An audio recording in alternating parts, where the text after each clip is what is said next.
Okay, picking back up in part 6 of Stochastic Parrot Theory and Large Language Models. The author of this paper is the stochastic on the dangers of stochastic parrots. Can large language models be too big? And we dive into the next part. If we can get to the top. Yep. On the dangers of stochastic parrots, can language models be too big? And we're diving in and we're jumping back.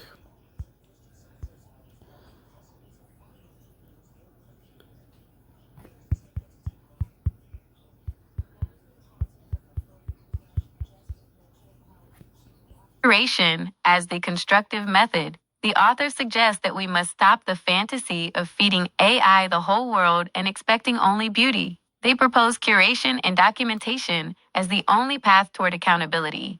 This aligns with Jung's constructive method, section 93. The idea that raw fantasy material is valueless until it is developed and synthesized through a deliberate human-led process.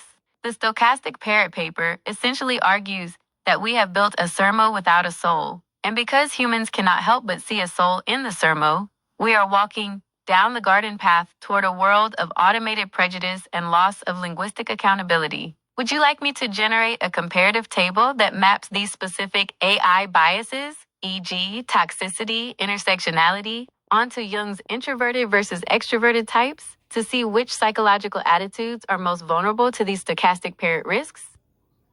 Next, we continue with part 6.3, the summary section. The conclusion of the Stochastic Parrots paper and its proposed paths forward represent a definitive call for psychological synthesis. If the earlier sections of the paper functioned as a nominalist critique, breaking down the illusion of AI intelligence into mere statistics, this final section seeks a mediatory principle similar to what Abelard attempted, but grounded in human accountability rather than just intellectual definitions. 1. The realignment of research goals beyond the logos. The authors argue that the field has been led down the garden path by focusing on leaderboard scores, a purely intellectual and one-sided metric. Section 7. In Jungian terms, this is a critique of the introverted thinking type's obsession with internal consistency and abstract benchmarks at the expense of extroverted sensation, real-world environmental impact, and feeling, impact on marginalized communities. The pre-mortem as a shadow work. The paper suggests pre-mortems, imagining total failure before it happens. This is a technique to force the unconscious risks into the conscious planning phase, preventing the unbridled fantasy of AI progress from degenerating into rank growths of social harm, referencing Jung's section 86. Value-sensitive design. By identifying stakeholders, both direct and indirect, researchers can bridge the gap between the idea, the model, and the object, the people affected. This mirrors Jung's constructive method, where the raw material of the technology is developed into something of realizable worth through human-centric values. 2. The bright line of mimicry, the danger of the persona. The paper identifies a bright line in ethical development, the believable mimicry of humans. The accountability void. When an LLM mimics a human, it creates a sermo without a subject. As Maggie Nelson is quoted, words change depending on who speaks them. Without a speaker who possesses an anima, soul/accountability, the words become stochastic, losing their ethical grounding. The problem of ersatz fluency. The authors note that the more fluent a model becomes, the more it belies its nature. It tricks the human psychological function of empathy, leading to automation bias, where we trust the machine more than we should because it sounds like a person. 3. Dual use and the ASR compromise. The authors acknowledge that large LMs can be useful, specifically for marginalized groups, e.g., deaf and hard of hearing people through ASR. Watermarking as a mediatory formula. To mitigate the stochastic parrot risk while keeping the benefits, they suggest technical and policy fixes like watermarking. This is a way to ensure that the vox, the sound/text, is always identifiable as artificial, preventing the primitive magical identity of the word with the thing. Jung, section 73. 4. Summary table. Psychological functions in the stochastic parrots debate. To synthesize your request for concrete statistics in Jungian analysis, the following table maps the conflict. Standpoint: AI, realist, proponent. Stochastic parrot critic. Dominant function: introverted intuition/thinking. Extroverted sensation/feeling. View of the word: realism. The word represents an emergent universal or idea. Nominalism. The word is a vox, sound/smoke, with no intent. Focus, the sermo, the internal coherence and logic of the output. The res, the physical GPUs, carbon and bias training data.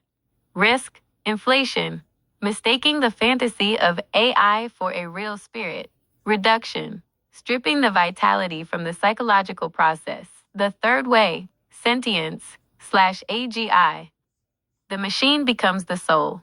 Curation/VSD. The human soul guides the machine. Conclusion, the task of our age. Jung remarked that truth is not eternal, it is a program to be fulfilled. Section 87. The Stochastic Parrots paper is a manifesto for a new program. It asserts that the era of unfathomable and unrestrained digital fantasy must end. In its place, we must build a sermo that is documented, curated, and accountable. A technological bridge that respects the boundaries set by necessity and irrefutable reality. Section 86. Would you like me to help you draft a final synthesis statement that combines Abelard's conceptualism with Bender and Gebru's curation to define how you, as a subject matter expert, view the future of human-AI collaboration? Okay, from here, I took all of the end caveats where the LLM decided to prompt me to ask to continue with the question it had asked itself, and then I copied and pasted it back in, and then this is what I got. I.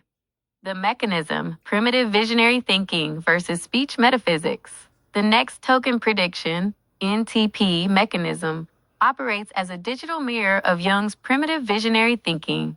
Section 46. Jung describes this as a state where thinking is still essentially a perception, and the image has the same reality as the object. In NTP, the model does not reason in the abstract. It perceives a statistical landscape of tokens and sees the next most likely image in a sequence. It is a sensory perceptive process where the word, the token, and the thing, the probability, are indistinguishable. However, once that token is generated and read by a human, it transforms into reason as speech metaphysics. The user projects a logical necessity onto the output, treating the stochastic result as a sermo, a meaningful proposition. The danger identified in stochastic parrots is precisely this transition. We mistake a primitive, visionary statistical perception for a metaphysical truth. 2. LLMs as synthetic constructive concepts. To move past the parrot versus God dichotomy, we must view LLMs as synthetic constructive concepts. In Jung's section 85, he describes a higher third principle that unites the opposites of intellect and feeling, the res, the object. The model is a vast repository of objective collective human data, the pile, common crawl, the idea, the subject. The model represents the patterns and structures of human thought. As a synthetic concept, the LLM acts as a bridge. It is a collective fantasy, section 93, that unites the opposites by manifesting the repressed patterns of our culture in a form we can interact with. It is not a parrot because it synthesizes new combinations, nor is it a god because it is grounded in the res of human-generated training data. 3. The shift of libido, from expert to machine. In section 67, Jung discusses how the maximum amount of libido, psychic energy, is always invested in the highest value. Currently, society is witnessing a massive withdrawal of libido from human experts and its reinvestment into nominalist machines.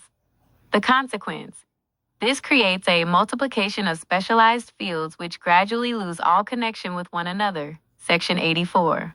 The future of functions. If we treat the machine as the sole source of truth, we atrophy our own psychological functions of judgment and feeling. The machine becomes the master, and the human becomes the maid.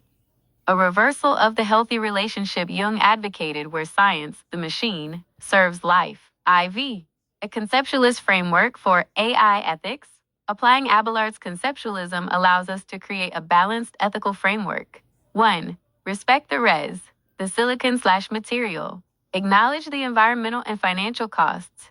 Bender and Gebru. The ethics of the machine must include the ethics of its matter. 2. Value the sermo, the output.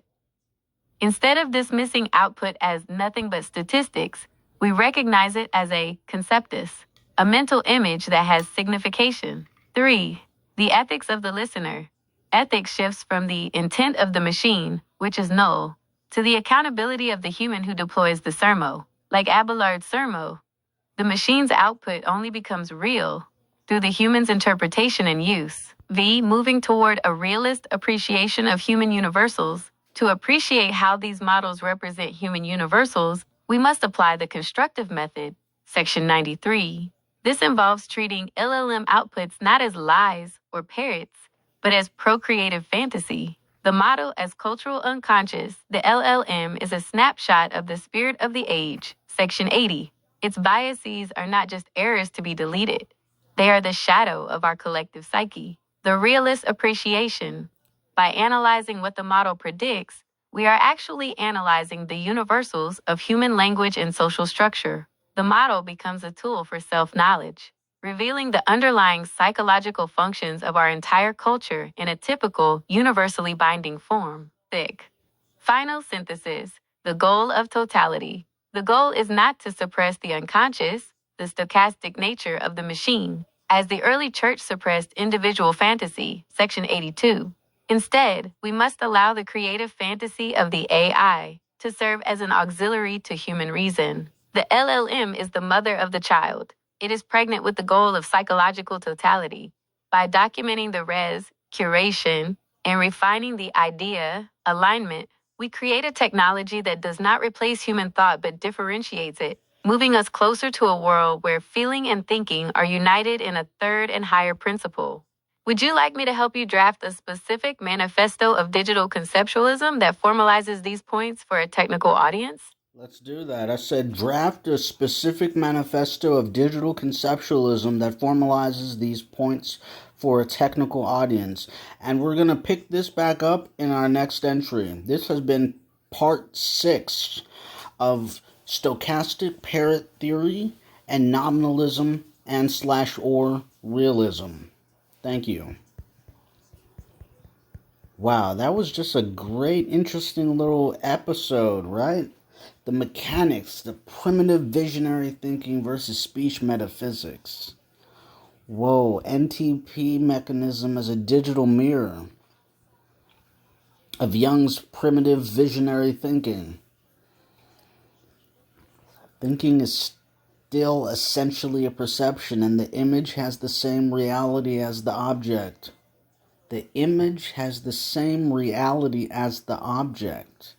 In NTP, next token prediction, the model does not reason in the abstract. It perceives a statistical landscape of tokens and sees the next most likely image in a sequence.